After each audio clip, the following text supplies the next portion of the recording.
Presenting the CW Crew. Hey everybody, John Foss. I'm talking with Steve Wilkos. We are talking about the Steve Wilkos Show, which airs 9 a.m. weekdays right here on the CW Twin Cities. Make sure you check it out.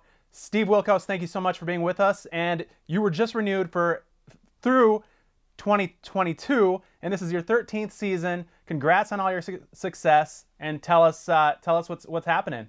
Well, we just finished taping the 13th season. We actually finished March 11th, right before everything kind of came to an end there. So we were very fortunate with that. And during this past 13th season, we taped our 2000 show in February. So that was kind of a highlight, a big round number that you reach in TV that very few daytime talk shows reach.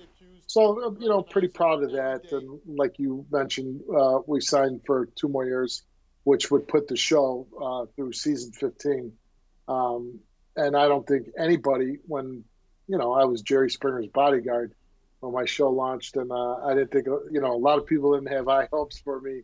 And to be here 15 years, it's going to be 15 years at the end of it, maybe even more. I feel really good about that. Absolutely. That's amazing. Congratulations again. And you mentioned that right before everything in the world changed, you guys finished the season. How has life for you changed since? What are you doing to quarantine and live during this time period? Well, the fortunate part is that I don't have a job where I had to go to work.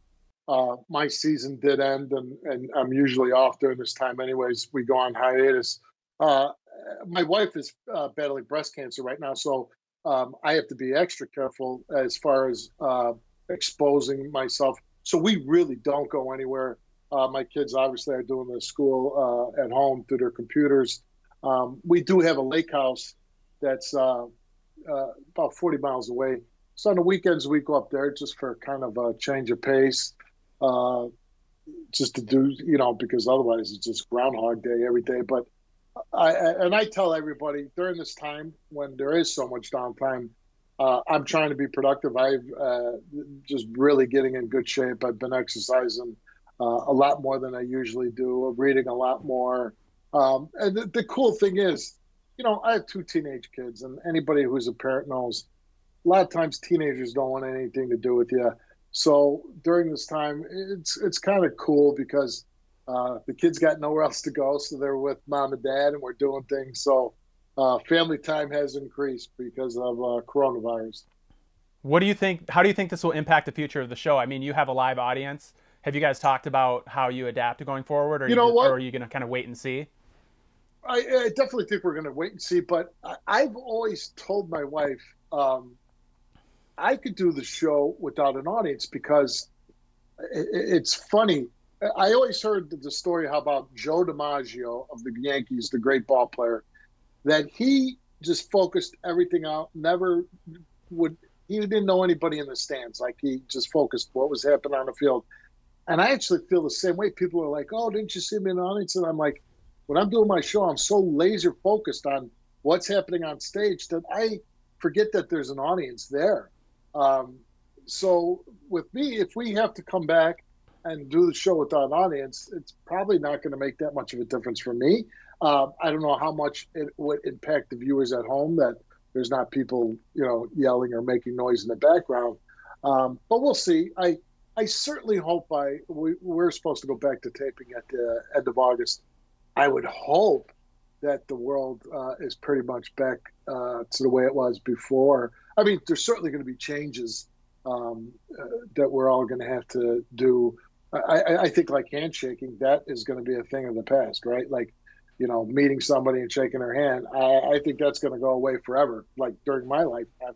But like I said, hopefully we'll all be back at work. People will be coming to see TV shows.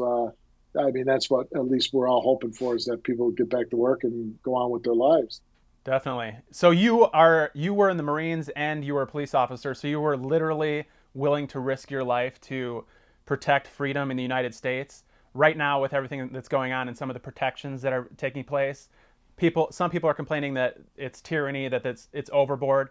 As somebody that was on the front lines protecting our freedom, do you have concerns about civil liberties being being taken over at this point? No, listen. I'm first of all, like you said, I was in the Marines, a policeman, so I'm really good at following orders and doing what I'm supposed to do. What is happening now in this country is for your best interest. My father-in-law is just got diagnosed with coronavirus. We just found out this morning that he's going to be put on a ventilator. He's got underlying health conditions, so the outlook is not good for him. And that's because he was exposed by someone that came into his house that has it. You have to be very vigilant. This isn't about civil liberties. This is about you staying alive, people that you care about staying alive. And as far as, being rights being taken away, I can get in my car and drive wherever I want right now. Things are closed. There's really no need for me to get in my car and go anywhere. But, this is really important, and I would hope you're not invulnerable. When you're, especially with younger people, you think that nothing's going to happen to you. And believe me, I was the worst at that. When I was in my 20s and 30s, I thought I was Superman and that nothing could happen to me. Well, that's not true. And as you get older and you get to be my age, you really need to be careful. And like I said, I'm probably going to lose my father-in-law.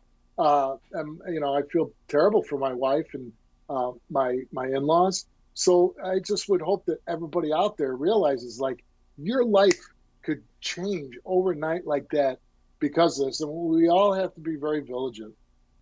Do you feel confident in the way that the country is handling it? Well, it's hard to point fingers and place blame because, during my lifetime, there's nothing been like this. I just was reading an article in the paper today about a guy in Long Island who was 100 years old, just died of coronavirus, but his twin died in 1918 from the Spanish flu. So, I certainly think that we weren't prepared. Obviously, these hospitals didn't have stocked up on supplies and everything else. But it just, when something like this happens, it's kind of hard to point fingers and blame. I would hope that all the politicians pull together and instead of pointing fingers, let's get it done. Let's correct the situation. Let's get it back to the way, people live. Let's find a solution. You can complain about everything that's been bungled or didn't happen, but it doesn't do any good. We got to prepare. We got to figure it out, and we got to make sure it doesn't happen again. Because unfortunately, with something like this, it could happen again. And I certainly hope these scientists and doctors come up with a vaccine or a cure very soon. Definitely. Well, Steve, I can tell you, I will personally be praying for your father-in-law and your wife, and hopefully next time we're talking, we'll get hear some great news that everything went well with that. Thank you so much for taking the time to talk to us today. Twin Cities, check out the Steve Wilkos Show, 9 a.m. weekdays on the CW Twin Cities. Thanks, Steve. Thank you. Thank you. The CW crew on the CW Twin Cities, DJ Vonix, Alexa Score, and John Foss. Like, follow, subscribe to, and love the CW crew.